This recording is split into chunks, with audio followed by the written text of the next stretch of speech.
What would you do if you turned a corner in the mist and saw a small green figure staring back at you? On Ilkley Moor in 1987, a man claims he didn't just see it. He chased it, photographed it, and lost hours he could never explain. Tonight, we'll walk through his account, step by quiet step, and consider how one blurred image, one inexplicable compass reading, and one solitary witness can challenge everything we think we know about a peaceful morning stroll.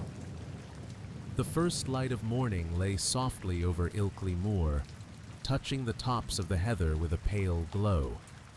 A thin mist drifted low, curling along the edges of the path, and the air carried the faint, sharp scent of frost. For a while, there was only stillness, the quiet kind that almost feels like it is listening. Yet somewhere beyond that calm, something waited. Philip Spencer moved at an unhurried pace along the moorland track. A retired police officer, he had walked these paths many times before. His camera swung gently against his side, its strap brushing against his coat with each step. The ground was damp from the previous night's rain, softening the sound of his boots. Now and then, he stopped to take in the view through the thinning mist, a view he thought he knew by heart. It was in one of these pauses, when his mind was elsewhere, that a flicker of movement drew him back. At first, it was barely more than a shift of color against the muted greens and browns. But as he focused, the outline took shape. It was roughly child-sized, standing upright, with skin or clothing of a dull green tone. Its head seemed large in proportion to its body, round and smooth, the arms longer and thinner than any person's he had seen. Without thinking too far ahead, Spencer lifted his camera. The mechanism clicked, the sound cutting through the hush like a single knock on a closed door. In that instant, the figure raised one of its arms in a motion that was neither a wave nor a warning, then turned away.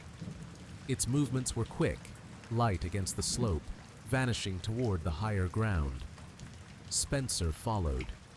He kept his distance, his breath steady, resisting the urge to shout or call out. The path underfoot grew steeper, the heather brushing against his legs as he climbed in quiet pursuit. His eyes stayed fixed on where he had last seen the small form vanish beyond the rise. Reaching the crest, what caught his attention was not the figure itself, but a shape in the sky just beyond the hill. Pale in color and divided into two sections, it hovered briefly above the moor before beginning to lift.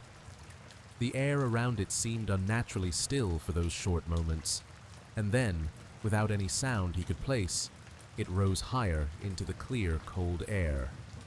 And then it was gone. The wind moved again across the open ground, bending the heather in soft waves. The mist thinned further, revealing nothing out of place. All that remained of the strange encounter was the image now locked inside his camera, waiting to be developed.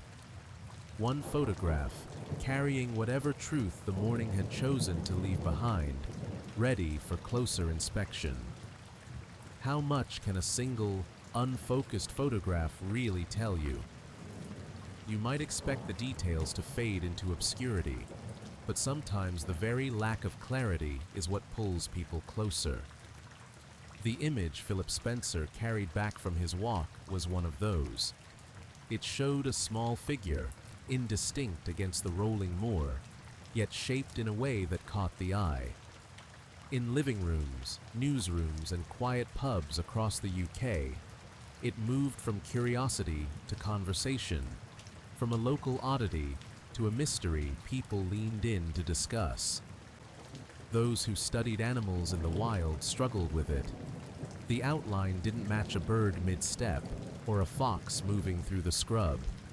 It seemed upright, narrow, with a head large for its body. To some, that mismatch hinted at something unusual. Others were quick to suggest it might be a person in a costume, or even a prank staged to fool the unsuspecting. The arguments blended into each other, voices stacking in certainty on opposite sides. In an effort to settle at least one point, the image went to Kodak's own testing facilities. Technicians there searched for signs that it had been altered, cut, or artificially combined. Each time they looked, the answer was the same. Nothing to show that the photograph had been tampered with. This didn't prove what the figure was, only that what was captured had been in front of the lens at that moment in time. But the photograph was only the beginning of the puzzle. Hours after seeing the figure, Spencer realized he was no longer on the moor at all. Instead, he stood in a market town miles away. He could not recall the journey or the steps that took him there. Time itself seemed to have slipped, leaving behind a blank space where his memories should have been. It was then he noticed another oddity. The compass he carried, one he knew well, no longer pointed where it should. The needle had swung to indicate the wrong direction entirely, as if the very earth beneath him had shifted while he wasn't watching. This subtle detail was perhaps the most unsettling. A tool meant to guide with certainty now whispered that something in his world was off balance. People familiar with reports of strange encounters might note how missing time and disorientation appear again and again in such accounts. Here, they stood beside the physical evidence of a photograph and an instrument pointing elsewhere, forming a chain of quiet anomalies. Around him, the air felt steady, the town unchanged, cobblestones and shop fronts just as they should be. Yet beneath that normality was a faint sense of something unspoken, a moment when whatever happened had left its trace. Whether these fragments belong to the same story or to separate, unrelated events is a question left open. Perhaps the next step toward understanding rests not in the photograph or the compass, but in the memories waiting to surface. What if your body lived a day you could not remember, yet your mind carried small, hidden pieces of it? Imagine those pieces scattered like loose pages, waiting for the moment they could be read. In March 1988, Philip Spencer sat in a quiet room, ready to be guided into hypnosis. The aim was simple in theory: to see whether his memory of that strange winter morning might hold more than he could consciously recall.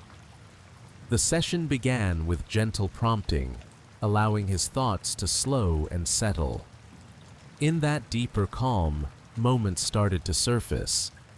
He described standing on the moor, seeing the small green figure ahead of him, and then an abrupt, heavy stillness in his body. He could not move. The air seemed fixed, as though he had stepped into a frame of film with no way to break free. From there, the scene shifted.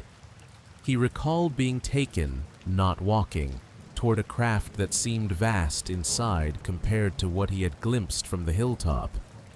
Within that space, he spoke of a figure that stayed close to him. This one did not hurry or threaten, but moved with a calm purpose, guiding him through the interior. Surfaces were smooth, without visible seams, and the rooms flowed into each other in rounded shapes. The light inside was steady and without a clear source, giving no shadows for his eyes to rest in. Spencer remembered a place that felt like a medical area. Without drama in his voice, he spoke of instruments being placed into his nose and mouth, cool and unfamiliar, yet handled with precision. There was an absence of pain, replaced instead with a detached awareness, as though he were both present and watching from very far away. The calm figure then showed him a screen. On it, a sequence of images passed. Nuclear blasts rising against dark skies, dry land split by famine, and whole cities overtaken by water. Each image lingered just long enough to form a weight in his mind. He also mentioned a second film, shown immediately afterward, but here his account stopped. He would not speak of what it displayed. Whether he could not or chose not to reveal it remained unclear. Some parts of his story flowed with ease, as though they had always been near the surface. Others stayed clouded or unreachable, as if hidden behind a closed door. This pattern invites questions. Why do certain details remain crystal clear, while others fade into uncertainty? Skeptics point out that hypnosis can suggest memories rather than recover them, shaping a story without meaning to. Those who believe in it say that, under the right conditions, the mind can open in ways waking thought cannot match. Even with new scenes and sensations added, the encounter resisted neat definition. It sat gently between the grounded world and a dream half remembered, leaving the steady impression that a walk through the mist had grown into something that reached far beyond the moor itself. Sometimes the most lasting mysteries are not built from grand events, but from small, unsettled pieces that never quite fit. A single blurred photograph, a compass that no longer points north, and scattered recollections can reshape how an ordinary place feels. Ilkley Moor becomes more than open land and shifting mist. It becomes a question you can walk inside. As you think about this, perhaps you remember your own moments that defy a neat explanation. Let them rest in your mind without forcing answers. In the stillness, such memories can feel both distant and close, like the moor itself at first light,